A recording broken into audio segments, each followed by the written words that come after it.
नमस्कार, स्वागत है आप सभी का हमारे इस खास प्रोग्राम में। मैं हूं आपके साथ सुनील चौहान। झारखंड सरकार ने प्रिंट मीडिया में छपी खबरों पर नजर रखने के लिए प्रिंट मीडिया मॉनिटरिंग पोर्टल बनाया है। सरकार से जुड़ी कितनी खबरें छपी हैं, कितनी खबरें सरकार के खिलाफ हैं, इन सब की मॉनिटरिंग पोर्टल के जरिए की जाएगी। अधिकारियों को खबरों की मॉनिटरिंग और उन्हें पोर्टल के डैशबोर्ड पर अंकित करने का प्रशिक्षण भी दिया जा रहा है। इस पर बीजेपी ने हेमंत सरकार पर जमकर हमला किया। बीजेपी के नेता प्रतिपक्ष ने बाबूलाल मरांडी ने इसके लोकतंत्र को कुचलने की बात कही। इस पर सियासत जोरों पर देखी जा रही है। तो कौन झारखंड सरकार पर तुगलकी फरमान कितना सही है, ऐसा बीजेपी का कहना है। इसी पर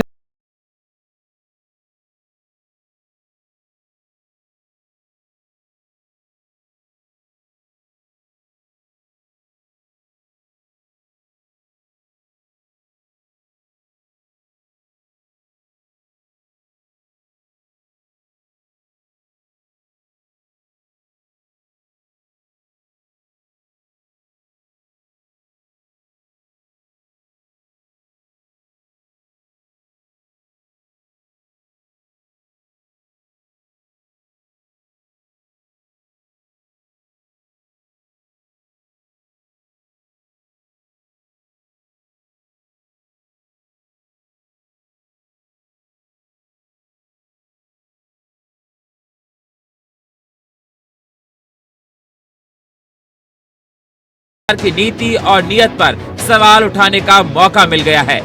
बीजेपी हेमंत की सरकार पर तोहमत मढ़ रही है कि हेमंत सरकार के खिलाफ कौन कितनी खबरें छाप रहा और इन सभी पर पोर्टल के जरिए नजर रखी जाएगी। खबरों पर नजर रखने और उन्हें पोर्टल के डैशबोर्ड पर अंकित करने के लिए अधिकारियों को तैयार भी किया जा रहा है। देखिए, नेता प्रतिपक्ष बीजेपी के दिग्गज बाबूलाल मरांडी ने क्या ट्वीट किया। मरांडी ने लिखा कि अखबारों में क्या छप रहा, झारखंड सरकार इसकी भी मॉनिटरिंग करेगी। इस संबंध में बाकायदा आदेश निकाला गया है। इतिहास में शायद ये पहली बार ही हो रहा होगा जनता के प्रवक्ता को नजरबंद करने की खतरनाक कोशिश। चौथे स्तंभ को सरकारी निगरानी में रखना लोकतंत्र को बंधक बनाना है। इस निर्णय में पुरजोर विरोध करता हूँ।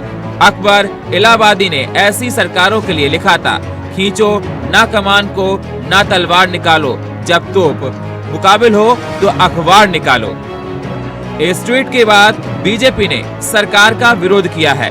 बीजेपी नेता प्रतुल शाह ने भी ट्वीट करके सरकार पर कटाक्ष किया और लिखा कि ये होता है अघोषित आपातकाल। माननीय मुख्यमंत्री हेमंत सोरेन जी, आपसे आग्रह है कि तुरंत इस मॉनिटरिंग पोर्टल को बंद करें। ये मीडिया की स्वतंत्रता की सीधा आगत है। अगर मीडिया सरकार को शीशा नहीं दिखाएगी तो कौन दिखाएगा। अनुचित दबाव मीडिया पर ना डालें। तो क्या हेमंत सरकार की मंशा कलम को पूछने की है या फिर फेक न्यूज पर बंदिश लगाने की? नीति और नियत को लेकर झारखंड में सियासत भरपूर हो रही है। Bureau report, India voice, Chhattisgarh.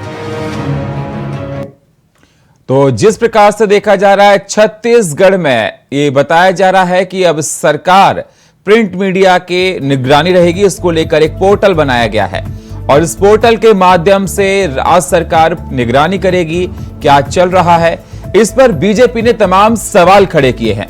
BJP ने कहा कि ये किस प्रकार से इन्होंने ये फैसला ले लिया। अगर लोकतंत्र का चौथा स्तंभ होता है मीडिया, और इसको ही कुचलने की कोशिश की जा रही है। अगर मीडिया हमको आईना नहीं दिखाएगी तो सरकार काम कैसे करेगी? तो राज्य सरकार के इस फरमान पर सियासत जोरों पर देखी जा रही है। लगातार इस पर पक्ष विपक्ष एक दूसरे पर हमला कर रहा है। इस पर चर्चा करने के लिए हमारे साथ अनंत अमित बीजेपी नेता हमारे साथ जुड़ चुके हैं। हमारे साथ लक्ष्मी नारायण कांग्रेस नेता थोड़ी देर में जुड़ने वाले हैं। हमारे साथ आरबी उपाध्याय वरिष्ठ पत्रकार और हमारे साथ सौरभ दुबे वरिष्ठ पत्रकार हमारे साथ जुड़ चुके हैं। बहुत बहुत स्वागत है आप सभी मेहमानों का हमारे साथ चर्चा करने के लिए। सबसे पहले अनंत अमित जी, मैं आपके पास ही आना चाहूंगा। जिस प्रकार से देखा जाए, एक आज फरमान सुनाया गया राज्य सरकार की तरफ से। मैं आपसे ये जानना चाहता हूं, आपको आपत्ति इस बात पर क्यों हो? क्योंकि पहले भी तो आप लोग इस तरह की बात बोलते थे, आपका भी कहना था कि फेक न्यूज पर नजर रखी जाएगी। अब जब राज्य सरकार ने इस तरह का फरमान दिया तो आपको आपत्ति होने लगी। नहीं, हमें कोई आपत्ति नहीं है। पहली बात तो ये कि आप कई बार छत्तीसगढ़ कह रहे थे, हम झारखंड की चर्चा कर रहे हैं। माफ कीजिएगा, मैंने स्लिपिंग ऑफ टंग हो गया जी। पहली बात मैं आज का डिबेट में अकबर इलाहाबादी की शेर से शुरू करना चाहता हूँ। खींचो ना कमानों को न तलवार निकालो, जब तोप मुकाबिल हो तो अखबार निकालो। ये देश में पहली ऐसी घटना है।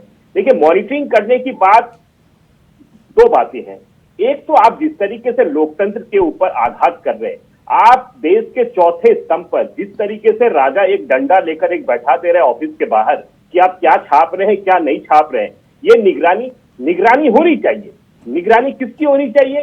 जो गलत तरीके से कर रहे हैं। लेकिन जिस तरीके से राज्य सरकार ने, आपने देखा हो कि हमारे झारखंड में इससे पहले सरायकेला के एसपी ने एक पत्र जारी किया था।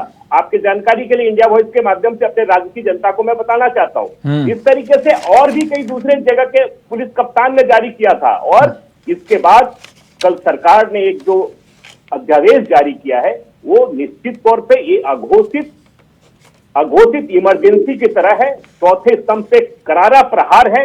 आप काम कीजिए। यही सरकार जिस तरीके से अखबारों पे निगरानी करने के लिए एक कमेटी बना रही है और एक पोर्टल तैयार किया है, उसी तरीके से अगर हमें खुशी होती कि आप भ्रष्टाचार पे कोई, जिस तरीके से राज्य की छवि पूरे देश में भ्रष्टाचार को लेकर खराब हो रही है, उस तरीके से अगर भ्रष्टाचार को नियंत्रण करने के लिए कोई कमेटी बनाए होते, निगरानी बनाए होते, तो राज्य की जनता को खुशी होती। लेकिन आपने, चूंकि हमारे पत्रकार बंधु पूरे 24 जिला में जिस तरीके से सरकार अवैध कार्यों में संलिप्त है और लगातार भ्रष्टाचार और तमाम ऐसे खबरों को प्रकाशित कर रहे हैं जिससे कि लोगों तक ये बातें पहुंच रही है सरकार की, चाहे वो तमाम तरह के, मैं किस मुद्दे पे बात करूं, चाहे वो विकास का मामला हो, अवैध खनन का मामला हो, अवैध रजिस्ट्री का मामला हो, जमीन का मामला हो, पशु का मामला हो, तमाम अवैध कार्य जो हो रहे हैं राज्य में, उसको हमारे पत्रकार बंधु जब अखबारों के माध्यम से जब छाप रहे हैं तो सरकार को यह लग रहा है कि हमारी जो भी गलत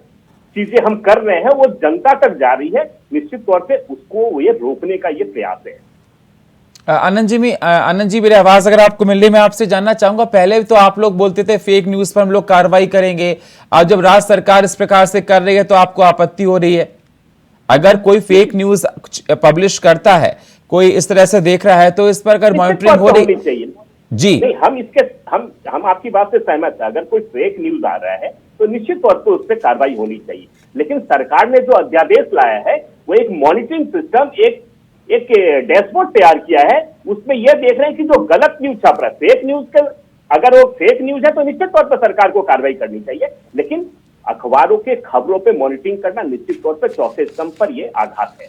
ठीक है, मेरे साथ उपाध्याय जी जुड़े हैं और मेरे साथ सौरभ जी जुड़े हैं। पहले सौरभ जी, मैं आपके पास ही आना चाहूंगा।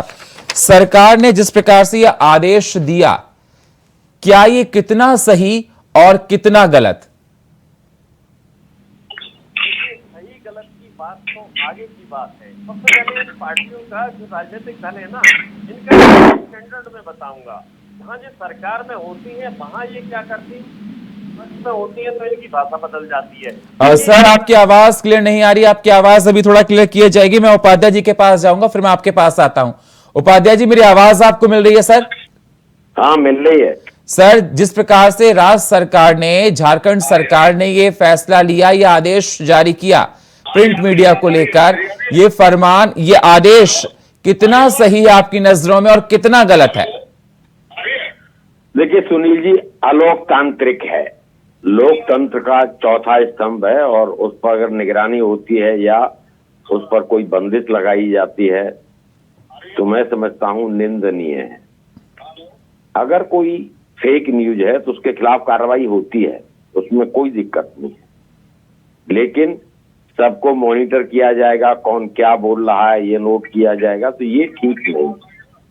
अभिव्यक्ति की आजादी है और अभिव्यक्ति की आजादी पर आप अंकुश लगाना चाहते हैं तो लोकतंत्र में से जायज नहीं ठहराया जा सकता। जी देखिए, कोई भी सरकारें पत्रकारों से डरती क्यों?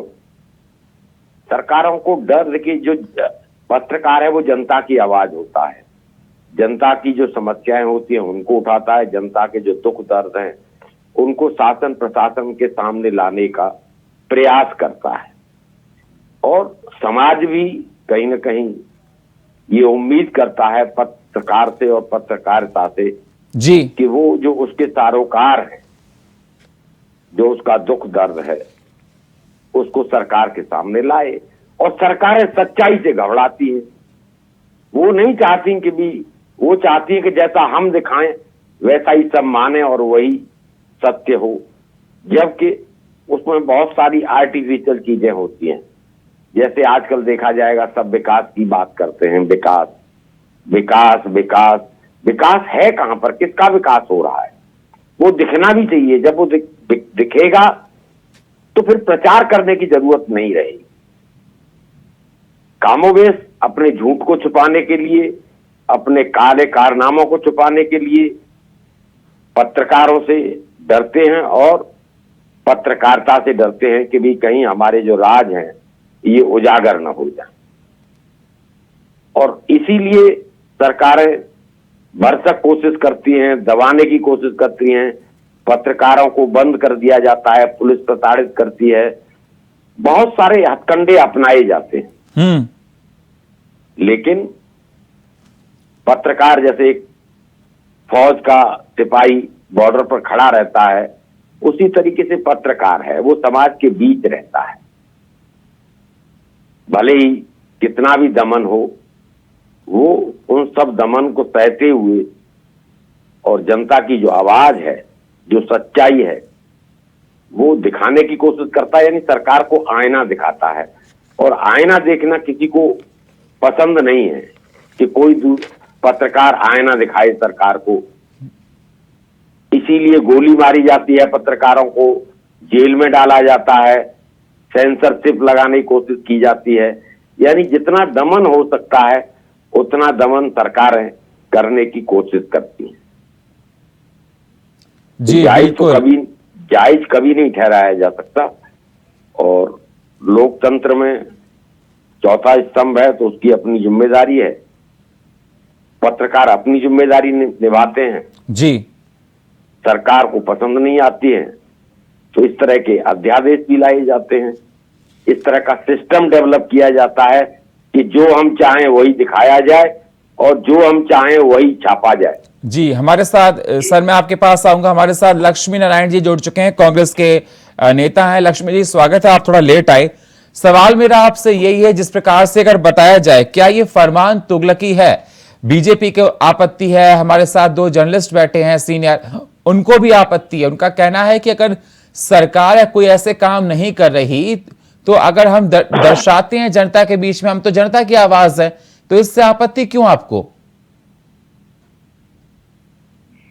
आवाज मिली लक्ष्मी जी मेरी आपको?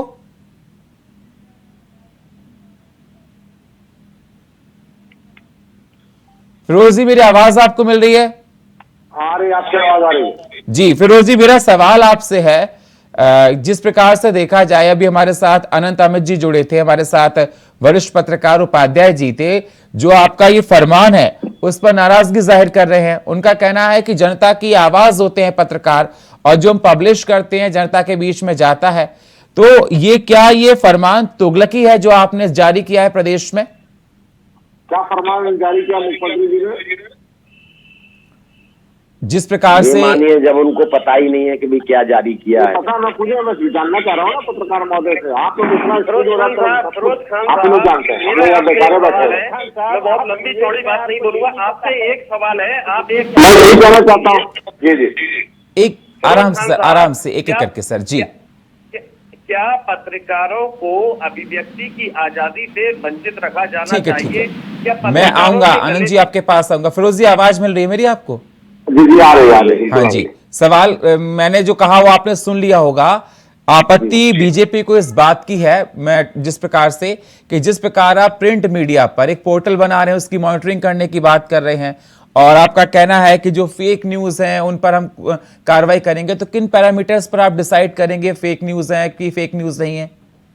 देखिए ये तो अच्छी बात है ना। देखिए चौथा स्तंभ हमारा है प्रेस, देश का। प्रेस से बहुत कुछ मालूम होता है, कहीं ना कहीं प्रेस भी कराता है। आज केंद्र सरकार का दिन में कम से कम 18 चैनल ऐसा है, नेशनल चैनल, जिससे केंद्र सरकार मोदी जी के इशारे पर काम कर रहा है। हम लोग कुछ भी करते हैं, कांग्रेस को लोग दिखाता नहीं है और तो कोई पार्टी दिखाता नहीं है, खाली हिंदू मुसलमान देख लीजिए। बड़ा बड़ा जो चैनल खोल कर बैठे हैं अपना दुकान खोल करके, उसमें हिंदू मुसलमान के सिवा कुछ नहीं दिखाया जाता। मैं कहना चाहता हूँ अगर पेट्रोल का दाम 100 रुपया हो गया, बेरोजगारी चरम सीमा पर है, 2 करोड़ रोजगार नहीं मिल रहा है, किसान मेरा परेशान है, किसान आत्महत्या कर रहा है, नौजवान बेकार है। आप बताइए भारत ऐसा देश है जहाँ ट्रिपल ट्रेन एक्सीडेंट होता है। ट्रिपल ट्रेन डबल इंजन की सरकार तो चल रही है बहुत जगह, लेकिन ट्रिपल ट्रेन एक्सीडेंट होता है, आज तक उनको मुआवजा नहीं दिया जाता। क्यों नहीं रेल मंत्री ने इस्तीफा दिया अपना, क्यों नहीं दिया? उसमें भी दिखा रहे मोदी जी जाते हैं वहां भी जिंदाबाद जिंदाबाद होता है। ये कहाँ का ये स्तंभ? ये सही बात है बिल्कुल। कुछ प्रेस वाले जो कुछ पत्रकार भाई तो इतने ईमानदार है कि अपनी जान निछावर कर दिया प्रेस के नाम, देश के नाम पर, राज्य के नाम पर। लेकिन कुछ पत्रकार ऐसा है कि रोजी आज ऐसे ऐसे पत्रकार जिसको मैंने देखा है दिल्ली में, तो मैं दिल्ली में जाता रहता हूँ, ऐसे पत्रकार है 1-2 साल पहले वो कुछ नहीं थे, आज आलिशान बंगला बना के बैठ गए। कहाँ से आएंगे भैया? कौन सा कंपनी, कौन सा खजाना मिल गया आपको? ऐसे पोर्टल जो सरकार बना रही बिल्कुल सही है। बीजेपी वाले को पेट में दर्द तो उठेगा ही, क्योंकि आधा से ज्यादा पत्रकार जो है, जो बिकाऊ पत्रकार है, बीजेपी के सारे पर काम करते हैं। जो ईमानदार पत्रकार है वो हमारे भारत देश के लिए काम करते हैं, झारखंड राज्य के लिए काम करते हैं, आम जनता के लिए काम करते हैं, नौजवानों के लिए काम करते हैं। आप जो इंडिया वॉइस चैनल है वो हमेशा दिखाती है, मैंने देखा है कि सर मैं फिरोज जी सवाल मेरा आपसे ये है कि इस प्रकार के पोर्टल लाने पर आपकी मंशा क्या है, ये आप डिसाइड कर रहे हैं। मुझे लगता है आप ये सर्टिफिकेट देंगे कि कौन सा पत्रकार ठीक है कौन सा नहीं है। आनंद जी का अपना अलग स्टेटमेंट है, उपाध्याय जी का अपना अलग स्टेटमेंट है, सौरभ जी का अपना अलग अलग है। तो ये हर कोई सर्टिफिकेट देगा तो सर्टिफिकेट बंटने लगेंगे पत्रकार कौन सा ठीक है कौन सा नहीं है। अच्छा आप ही बताइए, हर पत्रकार ईमानदार है? मैं आपसे सवाल पूछ रहा हूं, स्टेटमेंट आप दीजिए ना। मैं कैसे डिसाइड कर सकता हूं पत्रकार ईमानदार है कि नहीं? ये सवाल आपका है, आप मुझसे क्यों पूछ रहे हैं ना सर? आप ये कह रहे हैं कि मेरा सवाल यह है कि जिस प्रकार से पोर्टल लाया गया, आपकी मंशा आखिर क्या है, क्या दर्शाना चाहते हैं? एकदम पोर्टल लाया गया, ठीक ला रही है सरकार। जांच का विषय, जो भी पत्रकार गलत करेगा, चाहे कोई भी गलत करेगा, उसको पोर्टल में ला करके जांच किया जाएगा। तो सर गलत और सही को जज करने के लिए न्यायपालिका है ना सर, उससे ऊपर आप तो नहीं हो सकते ना सर। अपना सरकार अपनी जांच नहीं कराएगी क्या दिक्कत सर? लोकतंत्र का चौथा स्तंभ है, लोकतंत्र का चौथा स्तंभ से आप कैसे कुछ चल सकते हैं सर? मैं भी तो मानो, मैं यही कह रहा हूं, अगर कोई फेक न्यूज है, कोई गलत करेगा तो न्यायपालिका है ना जज करने के लिए। आप डिसाइड थोड़ा ना करेंगे, आप सर्टिफिकेट थोड़ा ना देंगे कि ये पत्रकार ऐसा है, ये पत्रकार ऐसा नहीं है। एकदम केस होगा, उसके ऊपर जांच होगा, विषय होगा, उसका फायर दर्ज होगा। आनंद जी जवाब दीजिए, फिर मैं सौरभ जी के पास जाऊंगा। आनंद जी सुन रहे हैं आप फिरोज जी को? निश्चित तौर पे सुन भी रहा हूँ। फिरोज जी के बातों पे मुझे हंसी भी आ रही है। फिरोज जी को एक तो पता ही नहीं था कि विषय क्या है, दूसरा ये फिरोज जी ये आप कौन होते हैं ये सर्टिफिकेट देने वाले कि कौन पत्रकार 2 साल में आवास बना ले रहा है, बिल्डिंग बना? अरे आप अपनी गिरेबान में झांकिए फिरोज जी, पूरा देश कांग्रेस और कांग्रेस की परिपाटी को जानता है। ये जो आप लोगों ने जो देश में जिस तरीके से पत्रकारिता से लेकर तमाम चौथे स्तंभ पे खतरा है राज्य में, जिस तरीके से आपका भ्रष्टाचार है, उस पर तो आप कह नहीं रहे। अगर सरकार ये पोर्टल लेकर आ रही है तो हम तो कह रहे हैं कि अगर कोई फेक न्यूज है तो उस पर कार्रवाई होनी चाहिए, लेकिन पूरे सरकार, पूरे अखबारों पे जिस तरीके से आप नियंत्रण करना चाह रहे हैं, निश्चित तौर पे ये अघोषित आपातकाल है। ये राज्य सरकार के लिए शर्म की बात है। देश में पहली ऐसी सरकार है जो इस तरह की कार्रवाई कर रही है। फिरोज जी आपके जानकारी के लिए बता दूं, और आप पत्रकारों को सर्टिफिकेट नहीं दीजिए, हम भी पत्रकार हैं, हमें पता है कि किस तरीके से करते हैं। अगर हम बोलने लगेंगे तो शायद आप बैठ सुन भी नहीं पाएंगे। इसीलिए पत्रकारों को सर्टिफिकेट देने का काम बंद कीजिए। राज्य में जो चल रहा है इसके विषय में बताइए। मैंने कहा कि बहुत ऐसे पत्रकार ईमानदार हैं जिन्होंने अपने जान निछावर कर दिया देश के लिए, राज्य के लिए। सर सवाल तो यही है सर, फिरोज जी आप समझ नहीं रहे। आप कैसे डिसाइड कर सकते हैं? आपके पास कौन सा पैरामीटर है कि ये ईमानदार है कि यही बेईमान है? नहीं डायरेक्ट थोड़ी पकड़ बोलने का बेईमान है। जब उसका मामला सामने आएगा कि कुछ पैसा लेकर कुछ बीजेपी वाले के खिलाफ में, अरे सर क्या प्रूफ है आपके पास? सरकार ने तय करेगी, सरकार जो पोर्टल बना रही है सर ये तो मैंने आपको बोला ना, न्यायपालिका डिसाइड करेगी कौन ईमानदार है कौन से। एक से सिस्टम होता है, प्रोटोकॉल होता है ना सर। बहुत सारा ऐसा मामला होता है जो केंद्र सरकार पास करती है। ठीक है, मेरे साथ मैं जवाब लेता हूं। हमारे साथ वरिष्ठ पत्रकार भी जुड़े हैं, मैं सवाल को जवाब। सौरभ जी, आपने सुना ना फिरोज जी को? सौरभ जी, मेरी आवाज आपको मिल रही है? जी हाँ, आपकी आवाज मुझे मिल रही है और मैं इन दोनों ही प्रमुख सियासी दलों से ये कहना चाहता हूं कि ये जो एक दूसरे की गिरेबान में झांक कर देख रहे हैं ना, एक दूसरे की गिरेबान में झांक कर मत देखिए, अपनी गिरेबान में झांक कर देखिए। क्योंकि ऐसा नहीं है कि आप कोई पहली बार, ये जो सत्ता में पार्टी है इन्होंने ये किया है या इससे पहले ये कोशिशें नहीं हुई, इससे पहले भी ये कोशिशें हुई हैं और सभी राजनीतिक दलों ने की है। पत्रकारों पर नकेल कसने की कोशिश हर किसी ने की है, मगर इन नापाक मंसूबों में अभी तक कोई कामयाब नहीं हो पाया, ये अलग सी बात है। ये इन्होंने आरोप लगाया मोदी सरकार पर, मोदी सरकार कितने चैनलों को चला रही है, मन मुताबिक चला रही है। ठीक है भाई, हम आपका आरोप मान लेते हैं फिरोज जी, लेकिन आप क्या चाहते हैं? आप अपने मन मुताबिक चलाना चाहते हैं चैनलों को, या आप पत्रकार को अपने मुताबिक चलाना चाहते हैं? तो ये स्वप्न देखना छोड़ दीजिए, ऐसी प्रयास मत कीजिए जो कि लोकतंत्र के लिए घातक हो, लोकतंत्र के लिए विनाशकारी हो। चाहे बीजेपी हो, बीजेपी से भी मैं यही कहना चाहूंगा, चाहे कांग्रेस हो, जेएमएम हो, इस देश की कोई भी पॉलिटिकल पार्टी हो, उसे ध्यान रखना चाहिए। इस तरह के अध्यादेश लाने की कोई जरूरत नहीं, कोई नए कानून बनाने की जरूरत नहीं। क्या आप आईपीसी से संतुष्ट नहीं? क्या आप भारत की न्यायपालिका से संतुष्ट नहीं? क्या आपका संविधान में विश्वास नहीं? क्या आप अभिव्यक्ति की आजादी के हिमायती नहीं? कितने सारे अहम सवाल हैं, पहले आपको इन सवालों के जवाब देने पड़ेंगे, उसके बाद आप इस तरह का कोई कानून लाने की या कोई नियम बनाने के बारे में विचार कर सकते हैं। वो भी तब जब पहले पत्रकारों को विश्वास में लिया जाए। लेकिन आप तो अभी ये तय नहीं कर पाए कि देश में किसान कौन है, आप लोग देश में ये तय नहीं कर पाए कि पत्रकार कौन है। पत्रकार को लेकर भी विभिन्न प्रकार की थ्योरी है, कोई स्वघोषित पत्रकार हो जाता है, कितनी सारी थ्योरी है पत्रकार को लेकर। आप अधिमान्यता की बात करते हैं, कई सारे न्यूज रूम में ऐसे पत्रकार हैं जिन्हें सरकार अधिमान्यता देने तैयार नहीं है, सरकार अधिमान्यता नहीं देती। आप लोगों की सरकार क्यों नहीं देती अधिमान्यता? कारण मैं बता देता हूं, क्योंकि वो चापलूसी नहीं करते, वो आपकी बात नहीं रखते, वो आपसे प्रश्न पूछते हैं, आपसे सवाल करना जानते हैं, इसलिए आप उन्हें अधिमान्यता नहीं देते। आप अधिमान्यता किसे देंगे? मैंने देखी है अधिमान्यताओं की सूचियां देखी है, व्यापारियों को अधिमान्यता मिली है, शराब कारोबारियों को अधिमान्यता मिली है। ये सरकार का हाल है, आप पूछ लीजिए इनसे। दोनों ही सियासी दलों की बात कर रहा हूं मैं, ऐसा नहीं है क्या?